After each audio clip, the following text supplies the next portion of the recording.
one of the things I love is the fact that we all made our lists separately and did not compare notes. No. Yeah.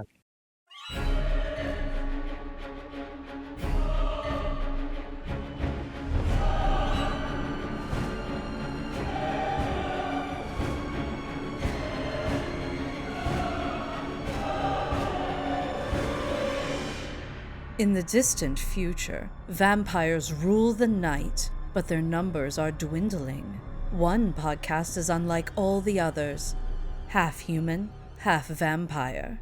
This is Lefty Speaks, the official podcast for Vampire Hunter D. And that we've got this, we're talking about the same things because I think that is something I absolutely love, because I think it gives testament to the impact of what music and storytelling does. And as you're talking about this, it's making me think of different moments of Escaflowne, just hearing that song play. I haven't watched it in forever, but I'm seeing the different story elements that the fights highlight, the tragedy of that series, because it's again somebody wants what we've got because they're greedy, selfish, and want to be evil about it, and now we're all stuck with a bunch of misery and pain because of it, and we've got to try and defend ourselves. That's, to me, I think, in making some of these anime series, the contained, whether it's 26, 52 episodes, even sometimes 24,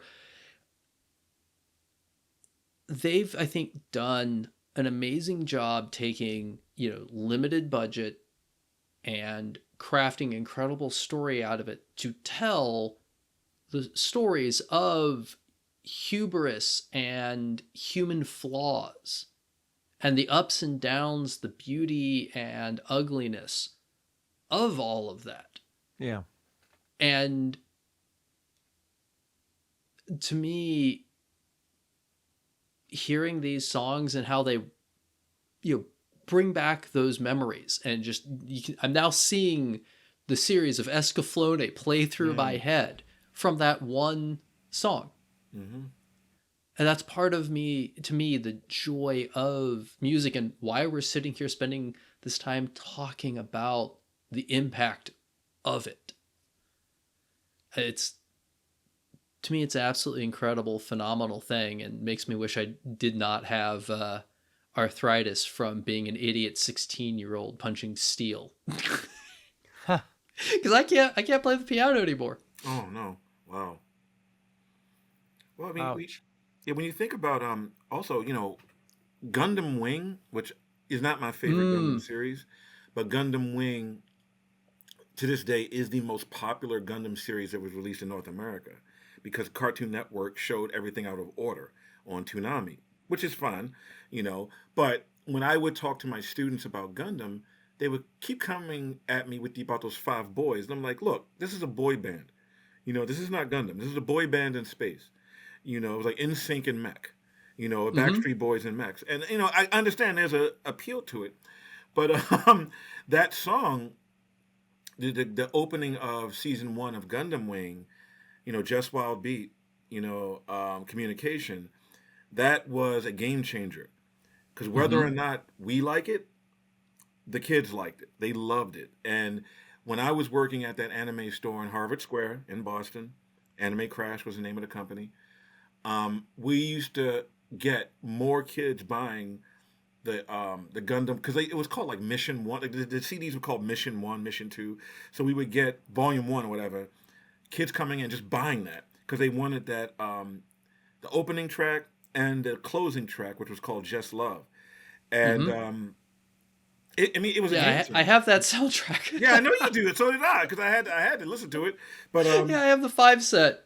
Just for our younger viewers, I am going to play a sampling of Just Wild Beat Communication by 2Mix, just for you guys.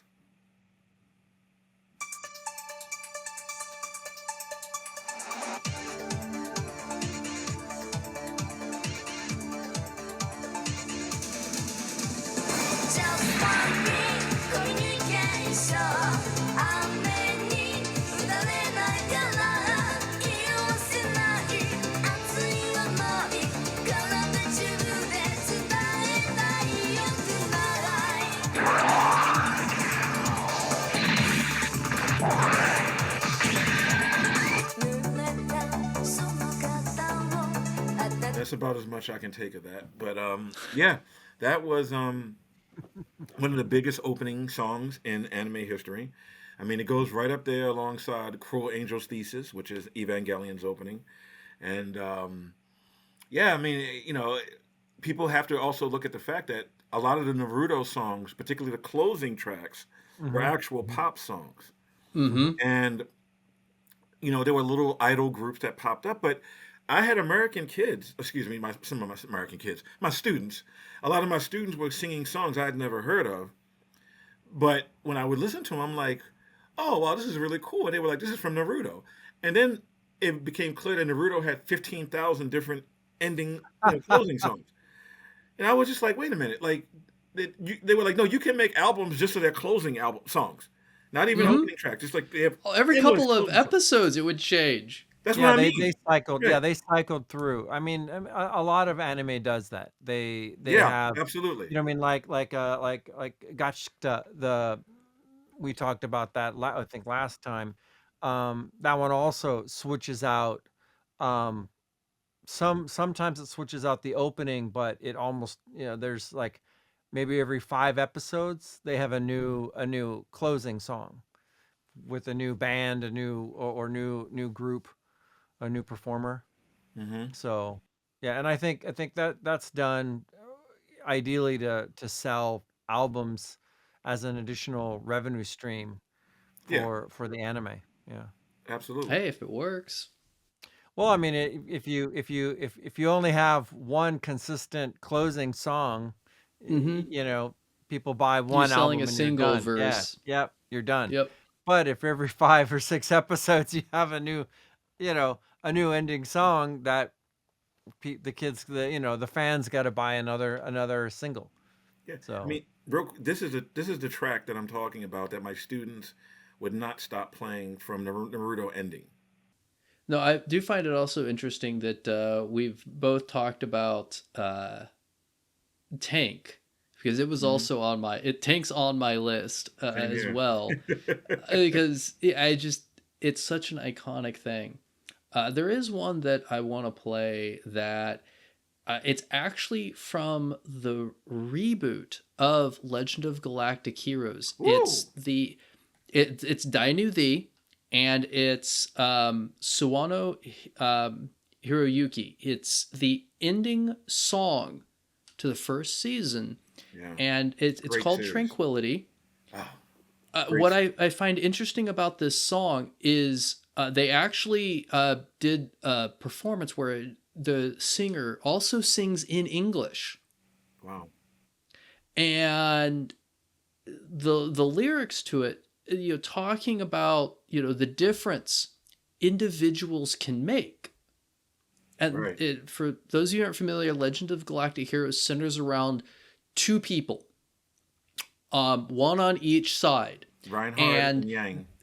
Yep, and they frustrate each other to no end because they're both respective geniuses that got dragged into their position because of circumstances far beyond their control. One of them, his sister, is essentially kidnapped by the Emperor to be turned into a concubine, and the other is a guy that wants to be a history student, but gets essentially, dragged into conscription and fighting this war. He's a tactical genius as well. Yes, yeah, he is. These 2 guys are absolutely phenomenally brilliant.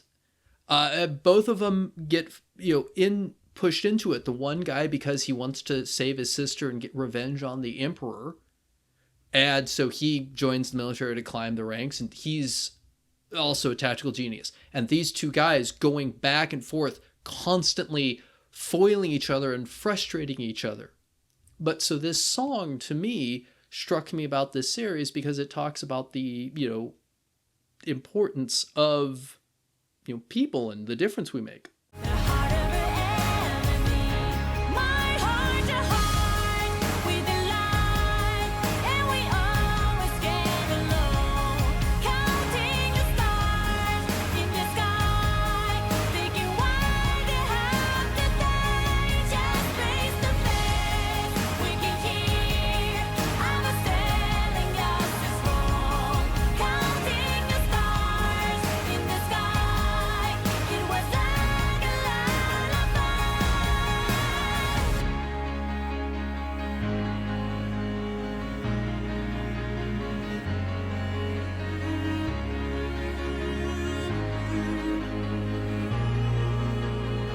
So to me, this is another example of a song that, it feels like in many ways it doesn't fit this space opera of, where, in it they're showing these fleets that are taking up a galaxy's worth of resources, blowing each other up Endlessly.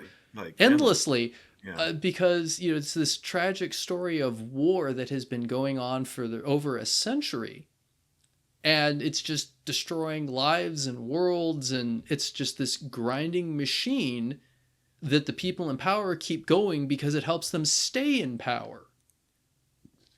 And yet, you've got this song that here it's just these two guys who come along at the same time that have the chance to change the status quo, and they actually managed to help change the status quo, for better and worse.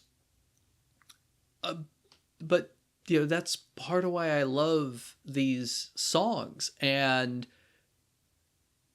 this song is part of what sold me on this Dainu the reboot of Legend of the Galactic Heroes. And I don't have much confidence that we'll actually see the entire story get readapted, because it's too long. It's way way too long.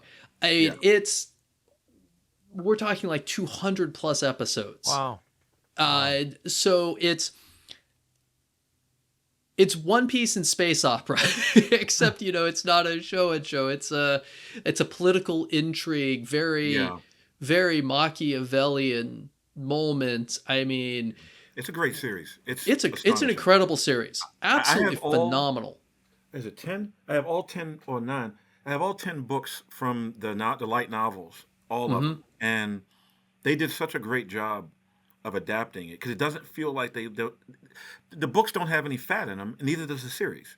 Like, you think that first of all, it's like 200 and something characters. I'm not kidding when I say that. It's like, and somehow they all become relevant. I've never seen any storytelling like this.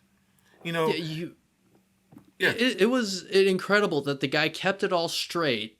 Didn't give characters multiple personalities, sort of like my biggest problem with George R.R. Martin, to accomplish what they want in the moment. I mean, it is well structured, well written, well crafted, and it makes sense the whole way of looking at it, you thinking about the different characters' perspective. Okay, you can see how we ended up where we ended up, and how all of them ended up and were trying to go where they were going and why they did it. My greatest sadness out of this whole franchise is that Sentai acquired the license for it. I have that box set, by the way. And they made only the collector's edition box set, and they only made 1,000 of them. And wow, I missed getting it. I have one. I am so happy. And they were supposed to. I'm like, oh, wait, I don't. Crap. And they're like, oh, no, we are going to release a small box set of the whole thing. It doesn't have to just be this, fanciful collect. They never did. They also, without warning, dropped it from their streaming service. It's like, okay, at least I can watch on the streaming service. So I signed up for their streaming service, and I was... Oh, High Dive. Yeah. High Dive. And I was like 60 episodes into rewatching the whole thing, and gone. Just logged in one day, no warning, and it's gone. I'm like, gone. What? No, this is why I subscribed to this service, and it's just gone. For one moment in time, they had all of it up. The movies. They had the entire series. Not just the series, but the OAV, everything. The stuff you can't get unless you got the box set, which I do. I'm very happy. I love how we keep coming back to the box set. Bro, I'm going to tell you, no. I'm going to tell you why. Because when it went on sale, right, this was, if you were a fan of the series, it was a big deal within the LOGH fan base, right? Okay. On the Reddit feed, all the Facebook groups, blah, blah, blah, blah, blah, whatever subreddits, whatever you could find, right? But it was damn near, it was $700 or $800, whatever. Wow. And that I wrestled with the idea of actually spending that much money on anything. If it's not a car or an appliance, it's very difficult for me to justify buying a Blu-ray box set for that much. But however, I also was aware that you have no idea what I went through between 1997 and 2005 to watch Legend of the Galactic Heroes. I had discovered Legend of the Galactic Hero. It came on in the late 80s, early 90s. I discovered it in like 94, 95 on some of our older people in the 1900s will remember this thing. There used to be these things called news groups, and there was something called Deja News, and it was rec.arts.anime.misc. That was the news group. I'll never forget it. And somebody had said something like, "Hey, have any of you seen this space opera series? It's supposedly great." And I'm like, what the fuck is he talking? What are you talking about? And I check it out, and I'm like, oh my God. And it was like this rudimentary website. This is like 95, by the way. But they had clips, which would take you 3 days to download. It was only like 2 megabytes, take 3 days to download it. They had the opening, closing, some of the space battles, and all the music. And like, I forgot what the old code was. But anyway, was it .mov? It might have been .mov links, whatever. Anyway, I discovered the series, blown away by it. I went to Chinatown in New York, that place I talked about, Penguin Village, which no longer exists. I managed to find a fan sub Chinese set that had all the episodes, not the movies, just the episodes. And the beautiful thing about that is that they had character introduction subtitles, so I could keep track.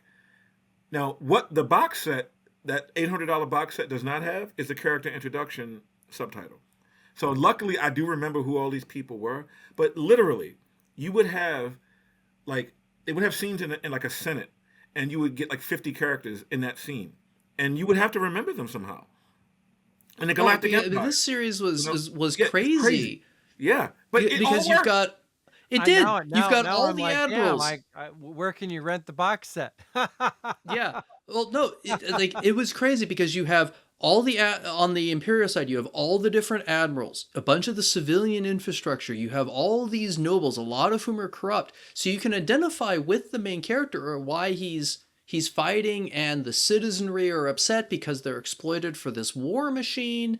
And then you've got the other side that's supposedly the better side, guys. and their politicians are just as corrupt and evil and scheming. And so then you have all the little people who are getting stepped on who are trying to fight back. I mean, it is intense. I feel like I just could talk a million miles a minute about this series. We should do we're an episode really about... getting on a tangent here. Yeah, I need to now. I want to watch the series because I haven't seen any of it. And we've primed everybody for something you can't watch. Right. But remember, there's that planet that's in the middle that's playing both sides against each other. Remember that planet? Oh, Fizon. Fizon. Yeah, yes. That jackass bald-head guy. They're the evil war merchants. They are the ironmongers. Yeah. And they sell weapons to both sides. And do things. Terrorist attacks. They're very invested in keeping the war going. And they sell super weapons and counters to those super weapons without telling the other side. Death Stars for you, Death Stars for you, Death Stars for you, basically. No, I'm not kidding. Literally. And they hate these two tactical geniuses because they find ways that they never thought of to low tech take out their super weapons. And they're like, huh? What? Remember when the Free Earths, they steal the super weapon when they infiltrate, and you're like, you're stealing the Death Star. It would be like me, you, and Neal stealing the Death Star. Like, that's literally what they did. It was crazy how they did it. Like, 1 or 2 ships got in there and stole the Death Star. One of the things I love about this series is they do a great job of portraying psychological manipulation of so what makes these two characters so phenomenal or tactical genius is their study of human nature and human hubris, because they've studied their opponent. They know their arrogance, their weaknesses, their prejudices, and they use those against them relentlessly. Like they engineer coup d'etats, they engineer rebellions, or as Brandon alluded, using a small force to capture this equivalent of a Death Star because That's the They knew original. who the Okay. commanders were. They knew Okay. how to twist them and get them to fight against each other. And this is the new one. Yeah, and the new one, they Okay. did a really good job with the reboot. It's just that It's really smart and short. Thank God. Good stuff. yeah. Anyway, Yeah. Anyway, more and music. on our topic of music, where we got started on this, the series also does have absolutely amazing music to match the political scenes, the slice of life scenes, and the giant war scenes. So altogether, I would say it's not everyone's cup of tea because it is a Machiavellian political intrigue series set to a galactic interstellar war, but it is phenomenally well done. So if that is your cup of tea, I hope and pray that there is some company that will take it back out into the world who does, the things like that, like Discotech does. So who knows? Maybe Discotech will It did will sell take up out this though. I torch. mean, It did did. sell out. So I didn't think anybody was going to pay at that price point, but because I wasn't the only A fool. 1,000 people did. Yeah, I wasn't the They're only all fool who gone. did it. Yeah. I Well, you can get it on because eBay. I went back and tried to get one, and they were Right. gone. Well, with that said, let's see. Here is some of the music. This is the opening of the original series.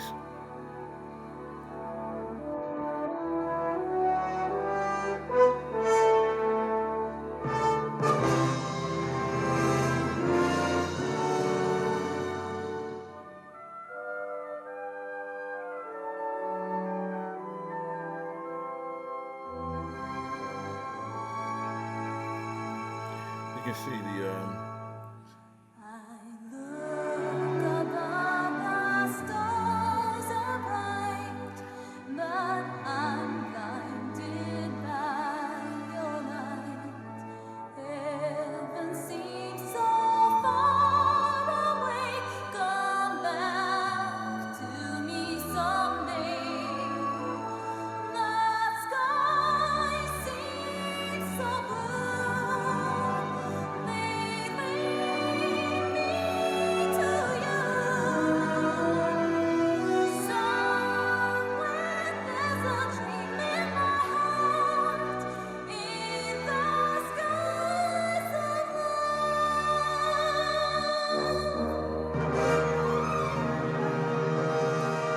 And that's only like 1/1000th of the characters.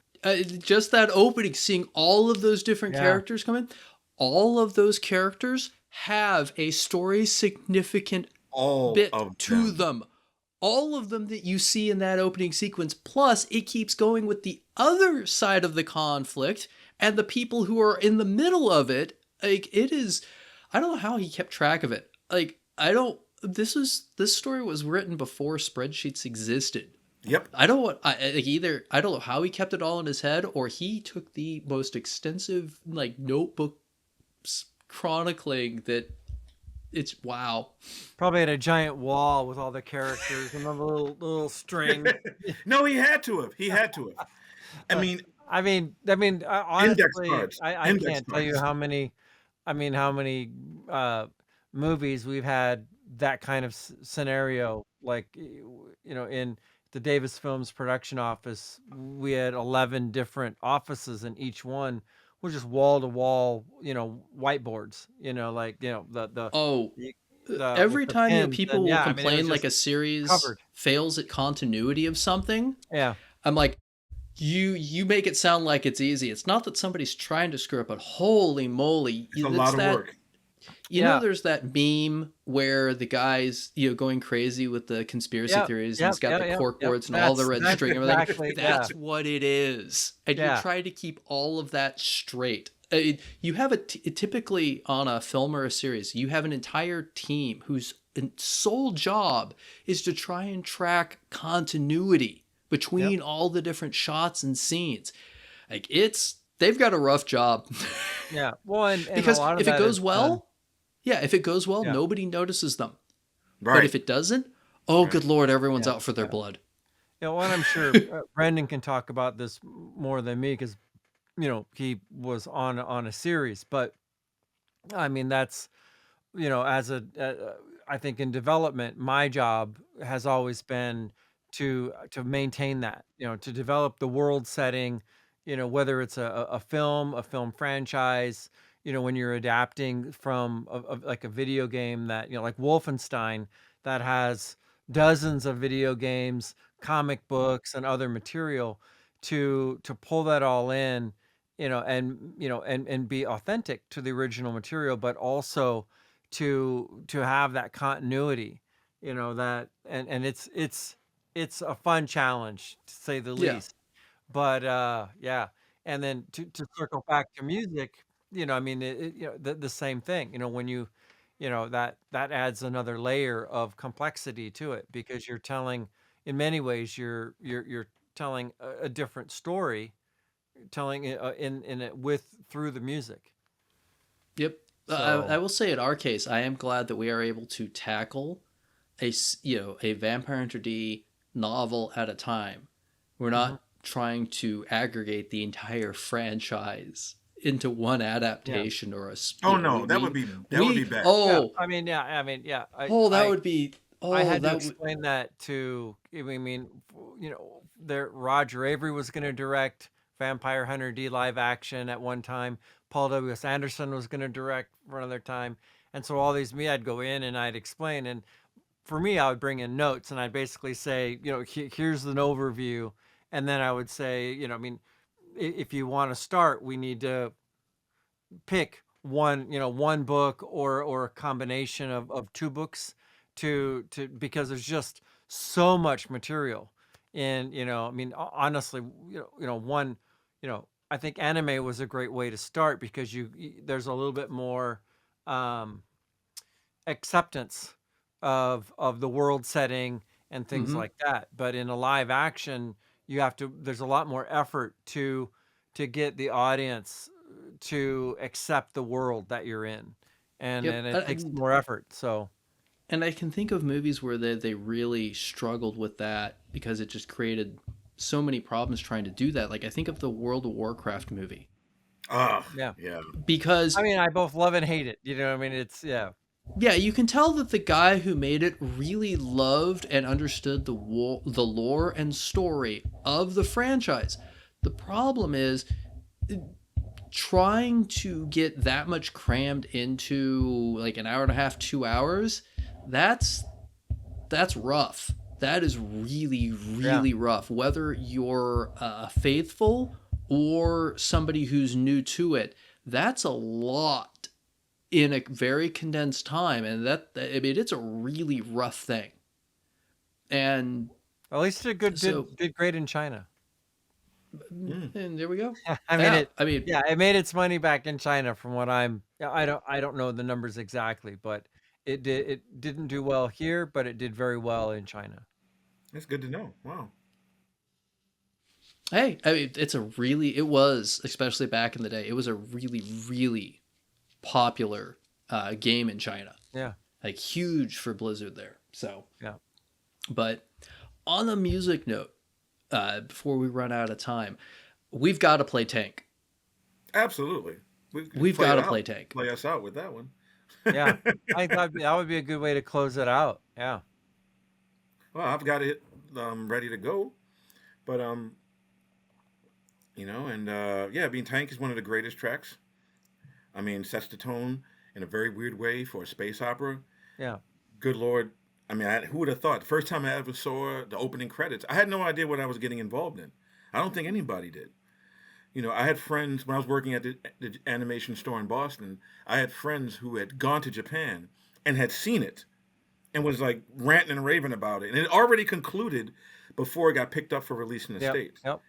So, Tank was transformative, and it's still one of Yoko Kanno's best pieces, her and her band, the Seatbelts. So if you ever get a chance to see the Seatbelts live, go see them, because they played New York City last year and I missed it.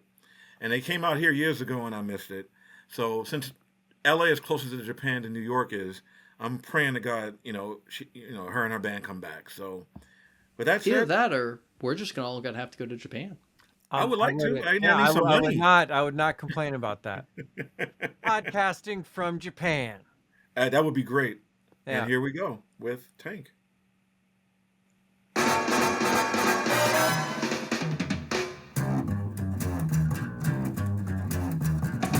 think it's time to blow this scene. Get everybody in the stuff together. Okay, 3, 2, 1, let's jam.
Wow. That's amazing. It's an incredible piece, Yeah. and it stands out so well over time. And let's also, I got to acknowledge just how many people were influenced towards corgis by this series. Oh God! Yeah. Oh, the dog Yes. stole the show. An old Don't get me roommate of started on mine. that one. Yeah, an old roommate of mine got a corgi because of the Cowboy Bebop. Cowboy Bebop influencing culture across multiple levels of life. There are so many great songs that we could get into and talk about. Like we haven't even touched video games. Like on my list, I've got songs from the Final Fantasy franchise as well, Yeah. and Legend of Zelda. Legend of Zelda.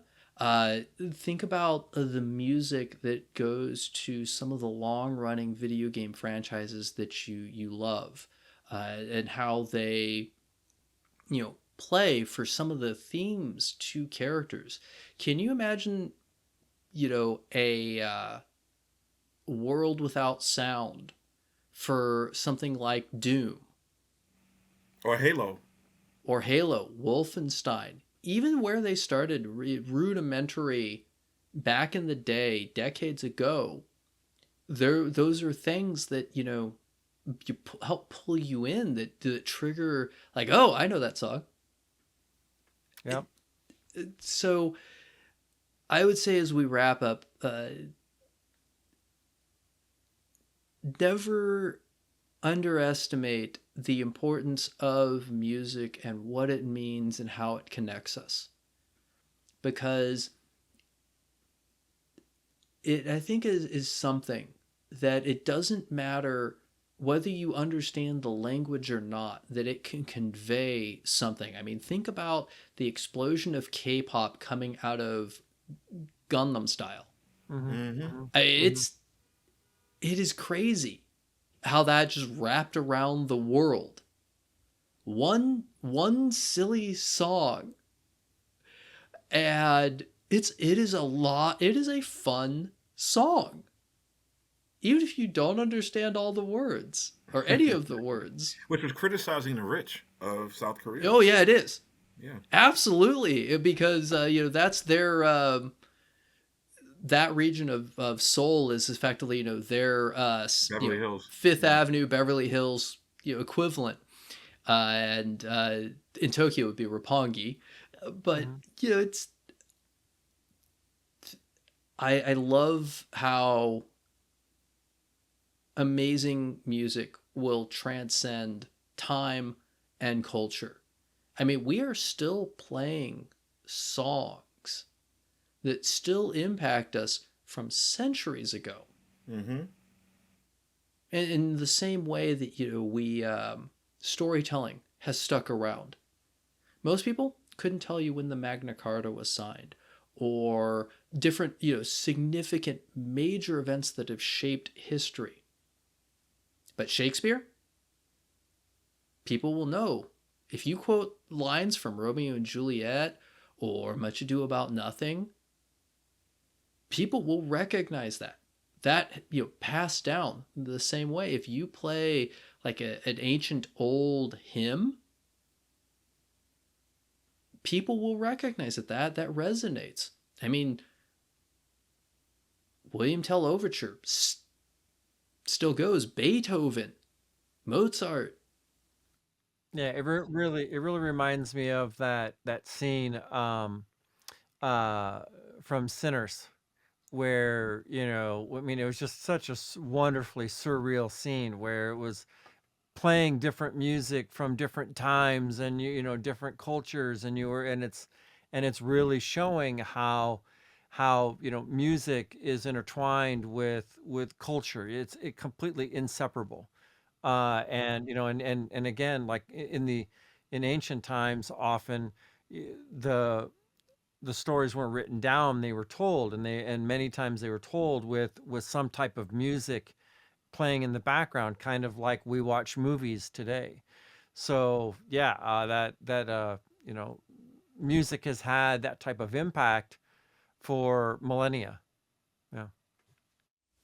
So we want to keep that going. And if you have any thoughts or songs that have been so deeply impactful to your life, whether it's tied to a specific time of year, a moment in your personal history, please join us on our Discord, share them. We've had people sharing songs and shows that were meaningful and impactful to them, and we'd love to hear more of that from people. Particularly, give us an example of a song, of a clip that just resonated with you and why. So thank you all, and we wish you happy hunting, wonderful from the time we're recording, a happy holidays, regardless of what you celebrate across wherever you are in the world, and great lead up to the new year. So thank you kindly, and happy hunting. Thank you for listening to Lefty Speaks, the official Vampire Hunter D podcast, hosted by Brandon Easton, Neal Fischer, and Scott McLean. This podcast is created by Unified Pictures and 9 Realms. Narration by Lauren Evallen-Muller. Recording and editing by 9 Realms. Produced by Scott McLean and Ian E. Muller. Based on the works created by Hideyuki Kikuchi.